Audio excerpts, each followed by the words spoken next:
Magandang araw mga bossing, sa naghahanap po dyan ng SUV 7-seater, diesel engine, automatic transmission. Baka ubra to sa inyo mga boss, napakagwapo. Naka R20 to mga bossing na Max 2017 na Montero Sport GLS na premium ulit to mga bossing ha. Yan, okay, pangatlong Montero natin to ngayong buwan mga boss. Yung dalawa na sold na napakabilis mga bossing, ano? Yan, so sa mga nagkaka-interest, ito available tayo sa kulay silver 4x2 unit na naka turbo diesel mga boss. Okay, yan, all leather ang upuan mga bossing kapag premium variant. Then naka 3M ang tint na ito mga boss. Sa mga nagkaka-interest, price natin dito is 895,000 mga bossing ha. Yan, coding nito is Friday. So front area muna tayo mga boss. Okay, naka-silent tires yan mga bossing, explain natin mamaya. So coding is Friday, ulitin natin. Projector headlight with daytime running light mga boss. Buo yan mga bossing ha. 100% na hindi binaha po yung ating unit. Pati yung kanyang paglight mga bossing, buo po yan. Okay, wala mga UP ang panel yan mga boss pagdating sa loob. Yan, sinilip natin yung mga side niyan mga bossing. Sa side naman, buo ang step board. Sa mga gulong natin, yun nga, naka-silent tires na series 2023, 90% red light pa to mga boss. Then naka 6 stud, all disc brake naman to mga bossing. Yan, may signal light sa kanyang side mirror. Naka chrome ang door handle, may rim visor na kulay green. May chrome line sa kanyang window panel mga boss. Tapos meron din siya roof rail. Yan mga boss, ano? Okay, then dito naman is naka power seat. Okay, ito naka power seat na yan mga bossing. Yun, oh. Okay, so ganyan pag premium variant mga bossing. Tapos naka factory leather pa yan mga boss. Ito. Okay, akyat tayo mga bossing ha. Padagdagan lang natin ng fluid sa kanyang washer mga boss. Ito lalabas yan, oh. Lalabas yan mga bossing. Yun yung kanyang pinaka ano mga boss, concern natin dito. Yan mga boss, low washer fluid lang mga bossing ha. Then hinaan natin ng konti mga boss para mas maganda yung ating demo. So ito pala, sorry.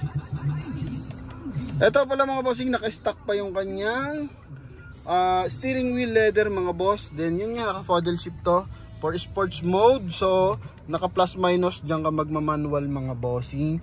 Same time, mileage natin pala 76,417 mga boss, ano? Naka 2D audio system na to mga bossing. And same time is may airbag sa dashboard, may airbag sa side. Yan, then naka leather ang upuan natin mga boss. Pati armrest, yung silver accent dito mga boss. Ganda kasi pag Montero talaga mga bossing, makisig ang datingan. Okay, power fold yung ating side mirror mga bossing. Yan, kabilaan yan mga boss ha. Okay, power adjust. Yun, then sa kabilang side. Ito, ay sorry. Yan mga bossing. Okay, kasi kapag nakagitna yan, so yun yung pinaka neutral niya mga boss. So kailangan naka left. Yan mga boss. Okay, then dito naman kung naka right mga bossing. Yan din naman yan mga boss. Yan, so equip naman. Alright, then naka automatic climate control, may 12 volt socket, may switch ng aircon vent sa likod natin mga bossing ha. Yan, baka yung iba, sir, walang aircon sa likuran natin. So check na dito sa harapan, may switch po dyan mga boss. Then mga bossing, kung gusto mo namang gamitin yung ating manual mode, so napakasimple lang, pindutin mo lang to, tapos dalhin mo sa drive, kabigin mo kapakaliwa mga boss. So pwede ka na dito mag primera, segunda mga boss, yan magre-reflect yan dyan. Pwede ka rin dyan magbawas mga bossing, no? Okay, then same time, pwede rin dito, ito yung tatag natin paddle shift mga boss. So pindutin mo to, click mo. Yan, so dyan na siya magsisigunda. Dito ka naman magbabawas sa kabila. So ganun lang kasimple mga bossing. Etong button, so ginagamit yan para at least malipat yung ating gear mga boss. Then 2D na audio system, audio video na to mga boss. Pwede ka rin maglagay ng CD. Yan, ano? Then eto mga bossing, napakaganda ng color combination ng ating interior ng Montero. Hand grip, kulay silver, then chrome door opener, glossy na kulay black to, leather mga bossing. Then dito sa may center console, ganun din mga boss, kulay black. Kulay silver, polish black mga boss. Then electronic parking assist na may color orange mga bossing. Then yung paligid niya is chrome. Dito naman, ganun din sa ating bottled water holder. Then armrest natin, buong buo pa mga boss. Okay, yan. Oh, ha? Yun yung ating kabilang side mga boss. Sa tumatawag, mamaya natin babalikan. May on and off yung ating mga bossing ha. Yung ating reverse parking sensor. Okay, sa may mga kasi driver na ayaw na gumamit ng reverse parking sensor kasi medyo maingay yan mga boss. Yan, cruise control, nandito naman na mga bossing. Tapos, yun nga, stock leather naman to mga boss. Then dito, meron siyang chrome line, tapos silver, kaya napaka-elegante ng steering wheel ng Montero mga boss. So, check naman natin yung kanyang, mga bossing, second row. Ito yung kanyang door panel mga boss. Yan, ha? Basically lang naman pagdating dito sa second row mga boss. Lagi naman tayo nagbablog ng Montero. Okay, dito may lagay na maliliit na folder, armrest. Then, ayan. Lagay ng bottled water holder mga boss. Okay, then sa ceiling, buo naman yung ating mga aircon lover mga boss. Okay, then yung side na yan, leather yan mga boss. Ito leather. Tapos, polish black, silver, chrome na door opener mga bossing ha.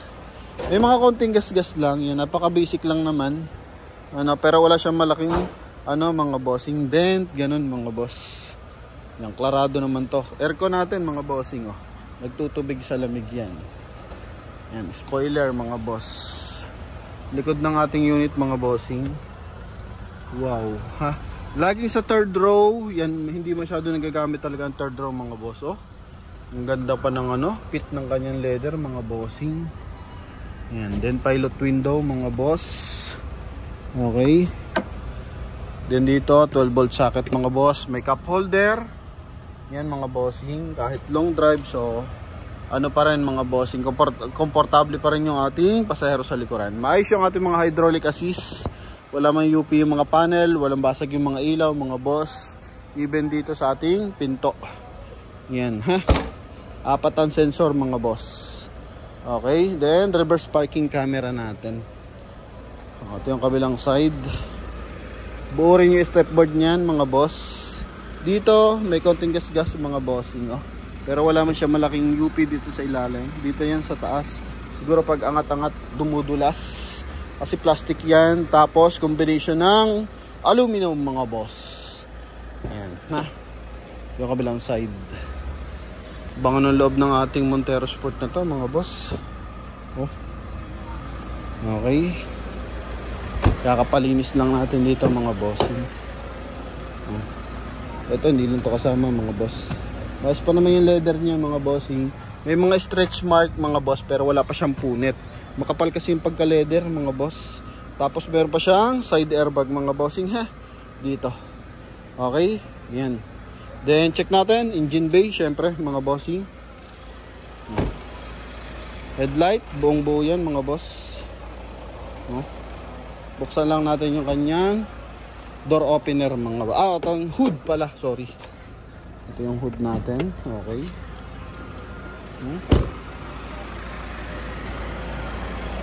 Pinainit natin ng maigi para lumabas kung may mga concern yung ating unit. Ayan. So papalagyan lang natin. Ito yung papalagyan natin. Either tubig. Yan mga boss, mababa yung tubig. Kaya umiilaw na doon sa kanyang meter cluster. Then turbo mga boss. Okay, normal na kulay ng turbo yan mga boss. Yung nga, pundido yan. Okay? Kaya ganyan mga boss. Yun naman yung ating catalytic converter. Buo yung mga panel niyan mga bossing. Kahit dito, sinilip ko na yan. So buo yan mga boss. Aha, maayos ang timing ng makina. Walang mga tagas mga boss. Magkabila ang size. 2.5 liters na turbo diesel. Buong insulator mga bossing. Kaya sa mga nakaka-interest, so tawag na mga boss. Engine displacement natin mga boss. 2.4 equivalent of 2.5 liters. Turbo diesel, naka Motolite ang ating baterya, Motolite Enduro mga boss. Yun lang mga bossing. Maraming salamat sa suporta palagi. Okay, sa mga nag-i-inquire, patuloy na nagko-comment, patuloy na nag-iipon mga bossing. So prior natin cash transaction mga bossing. Kumbaga umiwas tayo sa financing dahil sa mataas na interest. Pero kung may business naman kayo at kaya nyo mag monthly talaga, okay, kaya nyo mag down ng malaki mga boss para sa maliit na monthly, so go for it tayo dyan mga boss. Pero yung naghahanap ng mga low DP para lang makakuha ng mga unit mga bossing, so kung di pa natin kaya, wag nating ipilit, ano, kasi magiging commitment lang natin to mga boss. Mamaya magsabay-sabay yung gastos nyo, masasayang lang pera yung pangkukuha ng sasakyan. So marami tayo nahahatak na sasakyan araw-araw mga boss, no? Galing sa brand new, galing sa second hand. Kaya tayo sa Promote PH, nakakatuwang isipin mga boss, napakalimit niyan mga bossing, you know? Kasi nga more on cash transaction tayo. Meron man tayong financing, talagang malaki yung hinihingi natin down payment mga boss, para at least below 10,000 na lang yung monthly amortization. Yan, so natupad mo yung pangarap mo magkasasakyan and same time hindi sumakit yung ulo mo. Kasi marami kumukuha ng sasakyan, sumasakit ang ulo dahil hindi sila yung sasakyan, no? Kundi dahil sa monthly amortization. Sa atin naman, binebenta naman natin maayos ang mga sasakyan, so dapat paalagaan natin maigi, kaya hangga't maaari i-cash natin mga boss. Okay, kung talagang interesado kayo for financing, pwede kayo mag-loan sa bangko, umutang kayo ng pera, bibili yung sasakyan para wala kayong collateral. Kasi once na nag-direct financing tayo mga boss, ang mangyayari niyan, kapag di ka nakabayad, hahatakin yan. So dalawang mangyayari sa'yo, sira ang pangalan mo, wala ka pa sasakyan. So kung utang ka ng personal loan sa bangko, hindi ka man makabayad, masisira lang ang pangalan mo mga boss, ano? So may sasakyan ka pa rin. Kung binili po ito sa akin, nangyari na yan sa ating buyer na taga Tarlac tsaka taga Sambales mga bossing. So ang ginawa nila, nag-loan sila sa bangko, tapos yung binili sa atin ng sasakyan. So hindi man sila makabayad sa bangko mga boss, nandiyan pa rin yung sasakyan mga boss, walang mawawala. Okay, kasi pag di ka naman nakabayad sa financing, masisira talaga ang pangalan mo, in same time matang ka sa sasakyan. So kung ganun ang gagawin mo, madili ka ng bayad sa